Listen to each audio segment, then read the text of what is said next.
On va passer rapidement à la composition d'équipe du côté des Herbiers dans l'ordre des numéros avec dans les buts Jaworski. On retrouvera Magassa, Quérion, Lavenant, Brandon Lebas, Lédéric Eton, Redouane, Bourlès, Anderson, Goncalves, Benjamin, Brevet, Tanguy, Guérino et puis Reda, Fresno. Des absents de taille du côté des Herbiers. On aura le temps d'y revenir. Vous l'avez. L'arbitre devant vous, Arnaud Baert, qui est donc pour cette 14e journée, match en retard, mais un match en retard au cœur d'une journée presque complète, puisque nos adversaires principaux, à savoir Saint-Malo, jouent dans le même temps à 18 h. Saint-Malo, premier 33 points, Bordeaux, deuxième 30 points, et bien Saint-Malo accueille le troisième Saint-Privé, 27 points. Alors pourquoi pas faire le boulot déjà pour les Girondins et pourquoi pas espérer un faux pas de Saint-Malo. C'est parti au Matmut Atlantique avec le coup d'envoi donné par les Herbiers qui évoluent en blanc à domicile. Donc là on voit de suite les Herbiers avec leur 4-1-2-3. Voilà, ils sont en train de découvrir un peu la profondeur avec les appuis et puis surtout les grands gabarits comme tu l'as dit derrière au niveau des Herbiers. Donc on comprend bien que c'est une des meilleures défenses du championnat. Alors évidemment Philippe, les Girondins connaissent ce terrain de jeu du Matmut Atlantique, mais il y a déjà eu un affrontement entre les deux équipes. C'était en Coupe de France, succès 2-0 des Girondins de Bordeaux face aux Herbiers. C'était le 1er décembre avec un doublé de Yanis Mergi. Oui, on va espérer le même scénario. C'est un bon ascendant pour le mental déjà. On est reparti encore à l'offensive avec cette fois-ci Redouane Bourlès, mais il y a eu un manque de compréhension. Ouais, bien fait Étienne Begre du pied qui a pu dévier pour garder la possession. On le sent monter un peu en puissance, le nouvel avant-centre bordelais. Il était un petit peu perdu au départ. Là Soufiane avait fait un très bon appel justement dans le dos de l'axial gauche et c'était encore une fois la solution peut être là, je pense. Gambéré qui prend le temps pour aller chercher une nouvelle fois Nassim Ranem. Il a allongé Ranem et ça se jouait à pas grand chose pour que ça puisse passer. On a récupéré quand même avec Iki Adimi du côté des Girondins. Nathaniel Baye à l'intérieur qui va obtenir un coup franc, un bon coup franc obtenu par les Girondins de Bordeaux. Je suis pas sûr que vous l'auriez sifflé Philippe, mais il est sifflé en tout cas. J'aurais été sur le banc, je pense que j'aurais rigolé. Il va le chercher, clairement il va le chercher. Tant mieux. On va voir ce que ça donne sur les coups de pied arrêtés. Qui va prendre la charge. On est à distance raisonnable pour la tenter, mais il faut quand même mettre de la puissance en plus de la précision. Oui. On voit Sofiane Bahassa, on voit également Iki Adimi. On le rappelle, 20 ans, Iki Adimi arrivé en provenance d'Amiens, international U18 puis U20, qui a marqué l'un des 2 buts la semaine dernière lors de la victoire à Poitiers et qui pour l'instant est un peu discret. Est-ce que c'est lui qui va la prendre? Il y a Bahassa aussi. On est en train de négocier là. Les négociations sont ouvertes entre les commerciaux bordelais. Les gauchers veulent tirer, bien sûr. J'ai l'impression que Bahassa est concentré pour le prendre. Ça ne sera pas un droitier déjà. Eh bien non, ça sera Iki Adimi. C'est parti. Il y a la puissance, mais elle ne retombe pas cette trajectoire. Et c'est la bonne zone pourtant parce qu'il parvient à sauter le mur et aller dans le côté masqué pour le portier visiteur. Oui, la puissance était là, un peu plus basse, mais la puissance était là.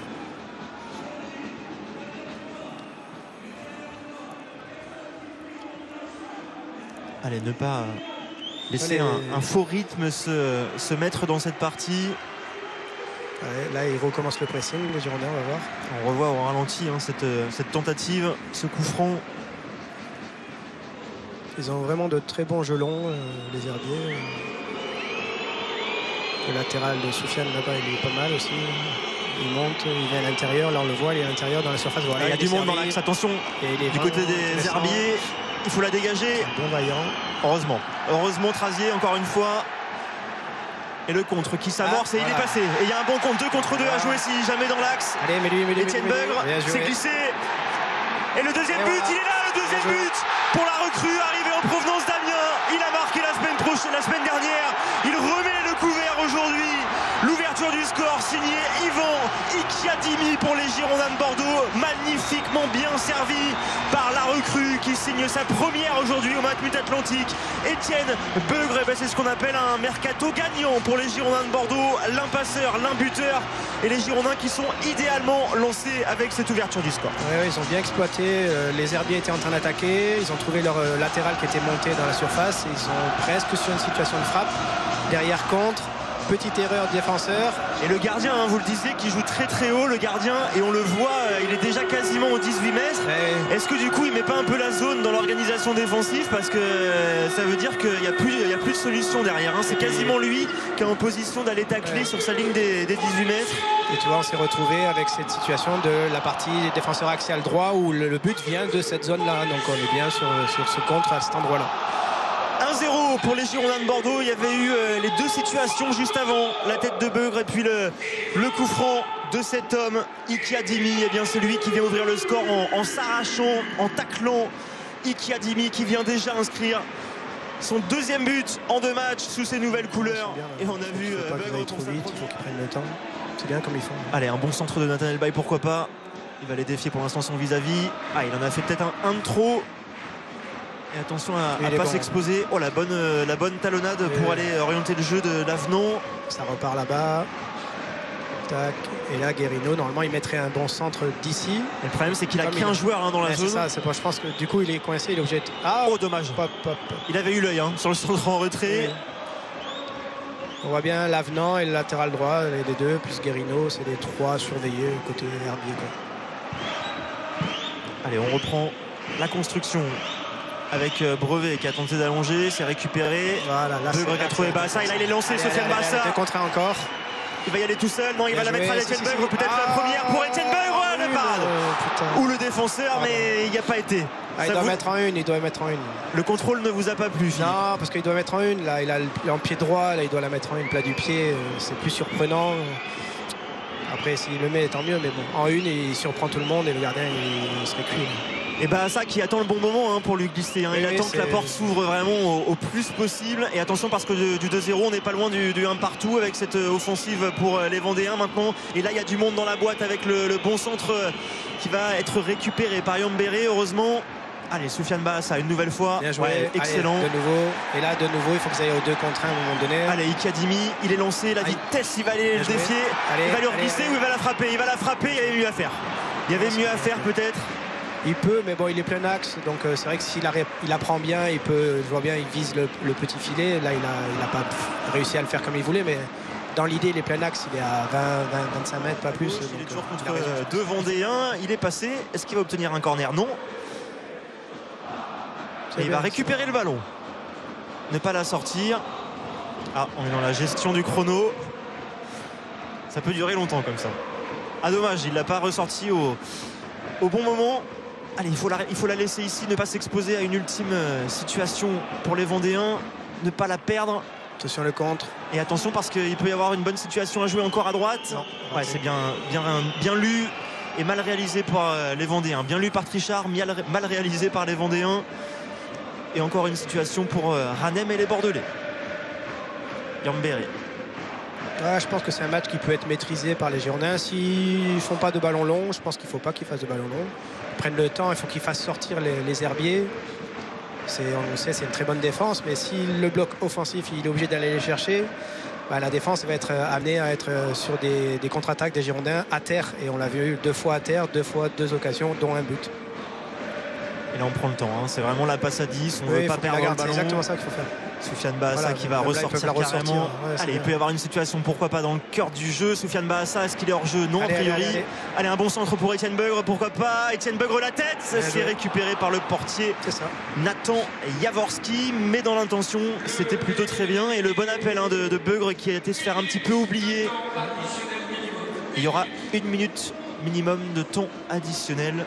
On revoit le bon centre de Soufiane Bassa. Étienne Beugre qui réussit à la reprendre de la tête, mais il manque un petit peu de puissance. Je pense que le capitaine devrait vraiment être tout seul en 4-1 et il devrait jouer le va-tout un petit peu en 4-1, 2, 3 ou 4-1, 4-1, mais bon, tu vois bien que le 7 il prend le jeu vraiment à lui tout seul et je pense qu'il faut qu'il joue un peu plus offensif les herbiers s'ils veulent à tenter un peu le tout pour le tout, quoi. Parce que les Girondins ils sont pas eu d'occasion depuis le début de deuxième, à part peut-être là, non. Et on voit bien que c'est le capitaine qui prend le jeu, qui récupère, qui distribue, il est vraiment à l'aise. Bon pressing offensif des Bordelais. Parce que là c'est compliqué de s'en sortir différemment qu'en allongeant. Il tente de ressortir proprement, mais du coup il s'expose. Par contre, là, il s'expose et c'est récupération pour les Girondins de Bordeaux. La balle de 2-0, peut-être la frappe et le but. Oh, le break pour les Girondins de Bordeaux.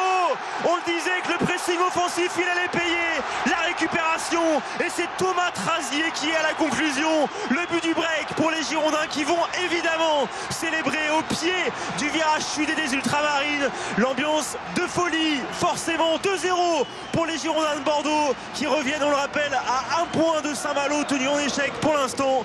Bordeaux mène 2-0 et semble s'être mis à l'abri parce que les mines sont défaites du côté des Vendéens. Ouais, et là le joueur Lavenant, le capitaine, qui autant prend le jeu et fait de belles choses. Il a fait en première mi-temps une relance dans l'axe au 18 mètres où il y a une action de frappe derrière, et là il fait encore une relance hasardeuse et but derrière. Donc autant il fait on va dire il aurait pu faire un très bon match parce que c'était le meneur, et autant là il donne un beau cadeau et ils en profitent les Girondins, et tant mieux pour eux et pour les supporters. Et l'explosion au Maintmut, c'est l'occasion d'un clin d'œil à Éric Dagrand, le fidèle lui aussi, fidèle maître de cérémonie des Girondins de Bordeaux, qui s'en donne à cœur joie. On respire beaucoup mieux, oui, les Girondins de Bordeaux mènent 2-0. Je sens que les herbiers, ça y est, ça commence à être plus compliqué. Allez, pourquoi pas pour Yanis Merchdi. Ça va revenir encore dans les pieds. Penalty. Ben oui. Oh, il met un jaune pour simulation. Ouais, il abuse, mais c'est dans l'angle de vue de l'arbitre, c'est vrai qu'il est... Je pense qu'il n'y a pas pénalty, mais il a bien joué le jeu. Alors on va attendre le ralenti. On est serein à 2-0. Bon, on est serein là. On se dit même s'il y avait pénalty. Il le touche, je pense, mais bon. Il exagère un peu trop peut-être le geste. Allez, on voit le ralenti. Là, déjà peut-être une faute. Et là, on va voir. Pour moi, il y a péno, hein, non? Ouais, le défenseur. Parce qu'il y va au bras, le déstabiliser. Bon. C'est limite. On les accepte à 2-0. on va garder nos jokers pour les 0-0. On va pas oublier la petite minette tout à l'heure. Allez, 2 contre 1. Allez, va. Allez, Diallo, pourquoi pas? Non. Dommage. Il en a fait un peu tout seul, Yanis Merchdi, c'est contré, et ce sera un nouveau corner pour les Girondins. Au pied du virage sud, avec toujours autant d'ambiance. 82e minute de jeu ici au Maintmut Atlantique, 2-0 pour les Girondins. 80e minute de jeu à Saint-Malo, et toujours un partout entre le premier Saint-Malo et le troisième Saint-Privé. Ça veut dire que Bordeaux revient à 1 point pour l'instant. On va donc forcément regarder ce qui se passe également du côté de Saint-Malo. Le corner pour les Girondins, Sofiane Bahassa. C'est bien frappé. Oh, la barre. Il était monté très très haut, Adrien Louveau, pour aller se matcher ce ballon. Le gardien était sorti un peu aux fraises sur le coup. Il a bien rabattu sa tête, mais ça va heurter la transversale. Le centre est bien enveloppé, dur à aller chercher pour le gardien, et Adrien Louveau qui est très bon au niveau du jeu de tête, donc très engagé. Saint-Malo et Saint-Privé. 82e minute de jeu. Il y a 2-3 minutes de décalage entre ce qui se passe chez nous au Maintmut et ce qui se passe du côté de Saint-Malo, mais pour l'instant c'est une soirée parfaite puisque les Girondins mènent 2-0, et entre le premier et le troisième ça se tient. Autant dire qu'à l'heure où on se parle, Saint-Malo est premier avec 34 points, les Girondins deuxième avec 33 points, et Saint-Privé troisième avec 28 points. Donc il y aurait le trou qui serait fait avec le troisième, et il n'y aurait plus qu'un point d'écart entre Saint-Malo et les Girondins de Bordeaux. Il reste du temps, mais en tous les cas pour l'instant c'est un samedi qui sont très bons pour les Girondins de Bordeaux. Alors pourquoi pas parachever le succès avec une troisième réalisation. Bahassa à la baguette, c'est fait dans la bonne zone, la tête, oh ça passe pas loin. J'ai cru qu'elle allait prendre la bonne trajectoire, et ça s'est joué à pas grand chose finalement. Il était très très bien frappé ce coup franc de Bahassa. Ça fait 2, le corner est là, très bien tiré. Difficile à chercher pour le gardien, vitesse, tout ça.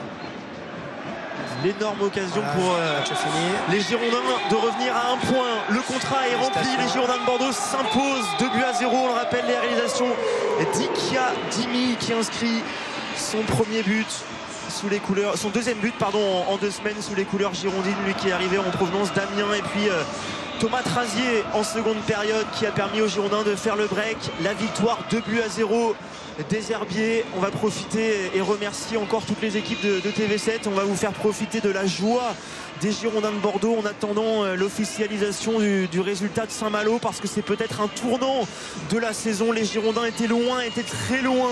Et bien à l'heure où on se parle, ils sont à 1 point de Saint-Malo. Il reste 1 minute 30, 2 minutes peut-être grand maximum de temps additionnel à Saint-Malo, et pour l'instant il y a un partout entre Saint-Malo et Saint-Privé. Ça nous laisse un petit peu le temps, Philippe, de débriefer cette partie. C'est un match sérieux des Girondins et plutôt abouti quand même. Moi j'ai bien aimé par rapport à d'autres matchs, c'est qu'ils n'ont pas allongé ou très peu allongé, donc ça c'est très bien.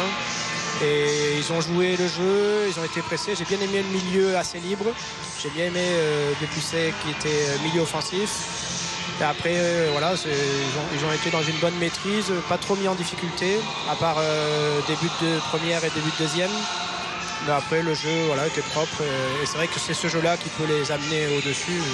Le contexte de ce terrain, du public et tout, s'ils prennent le jeu en compte comme ils l'ont fait là, sans allonger, je pense que ça peut le faire, quoi.